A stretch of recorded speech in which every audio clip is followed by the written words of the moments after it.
Hey entrepreneurs, today we're going to talk about the residual cost that comes with some forms of progress and why you should watch out for it and how to reduce that residual cost as you make decisions and filter all the various options and projects that you're thinking about taking on. Let me just show a few examples to illustrate this concept. If you think about some of these examples of high residual costs, these are things you may actually want to do. We just want to first compare them with alternatives, things that may have an equal or close to the same level of impact in the short term, but much less residual cost in terms of the manual upkeep or the time or the mind share required.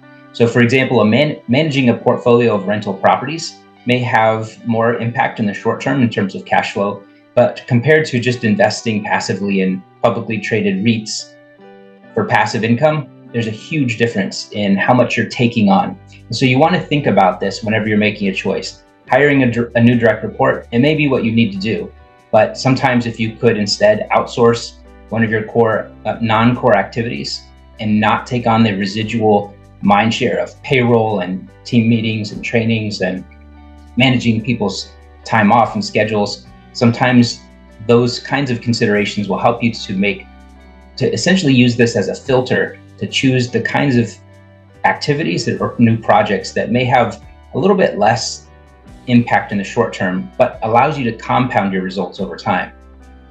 So let's combine that with just the concept, Pareto's principle, the 80-20 concept, and which I just want to remind you, it's not about doing the least work or trying to do the lazy thing. Some people get confused when I bring up this concept and they think 80-20 is about doing the least possible, but really it's about leverage. It's about focusing your effort, your time, energy, and attention, which are limited, on the fewest things are going to have the biggest total impact.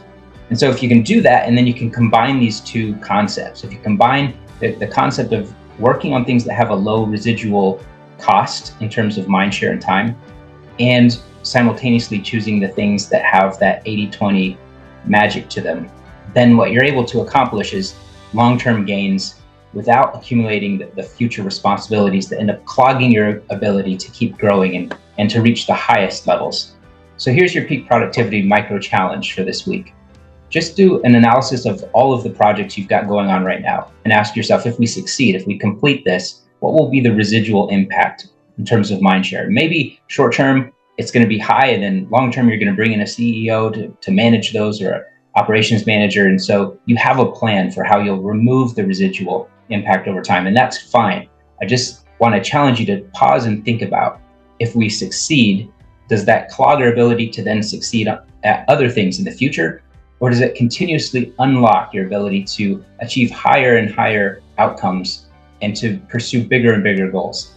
Just take 2 minutes, think about all your current projects, and then the next time you're thinking about adding a new project, just use this as a filter and consider some alternatives that may have a lower residual impact before choosing. Talk to you again soon.